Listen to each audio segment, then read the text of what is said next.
You might think you know Looney Tunes, but here are 12 facts you may not have known about the Warner Brothers' popular series of shorts. The very first Looney Tunes short was 1930's Sinkin' in the Bathtub, starring Bosco and directed and produced by Hugh Harman and Rudolph Ising.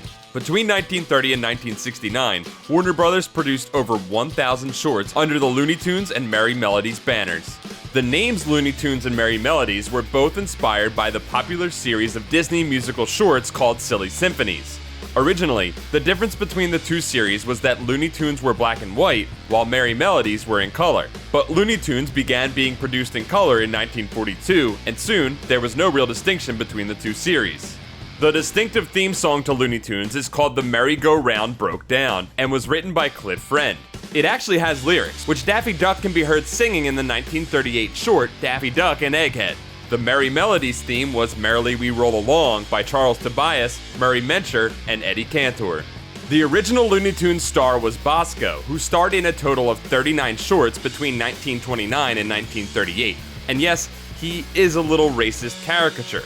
Warner Brothers lost the rights to Bosco in 1933, and so he was replaced by Buddy, who starred in 23 Looney Tunes shorts between 1933 and 1935. The next Looney Tunes star to debut, and probably the first one normal people would recognize, was Porky Pig, who was originally part of a duo with a cat named Beans. Get it?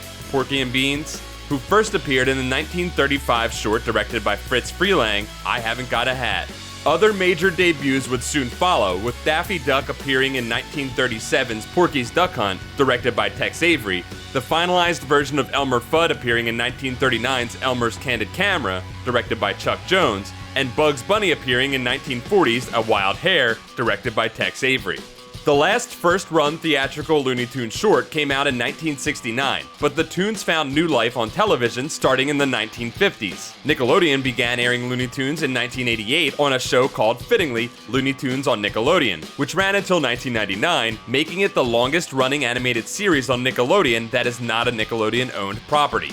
Looney Tunes shorts have been nominated for a total of 12 Academy Awards in the category of Best Short Subject Cartoon between the years of 1944 and 1963, winning twice, for 1949's For Sentimental Reasons, a Pepe Le Pew short by Chuck Jones, and 1958's Nighty Night Bugs by Fritz Freleng.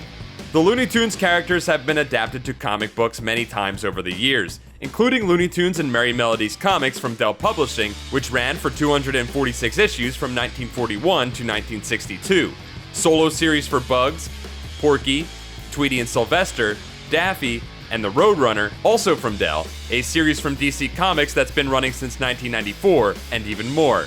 There have been 11 different television shows featuring Looney Tunes characters, including but not limited to The Bugs Bunny Show, which ran from 1960 to 2000, Tiny Toon Adventures, which ran from 1990 to 1995, The Sylvester and Tweety Mysteries, which ran from 1995 to 2002, Tasmania, which aired from 1991 to 1995, the currently airing Wabbit, and Lunatics Unleashed, which aired from 2005 to 2007, aka way too long.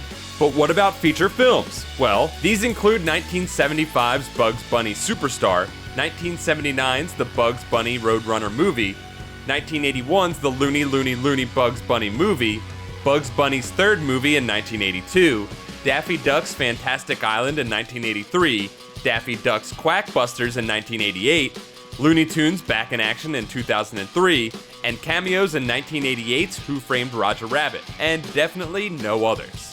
Okay, not really. 1996 saw the release of Space Jam, which, despite having a plot that sounds like a fever dream, is the highest grossing basketball-themed film of all time, and the third highest grossing sports film after Rocky IV and The Blind Side. For a time, it was also the highest grossing non-Disney animated film, and one of the first non-Disney animated films to gross over $100 million.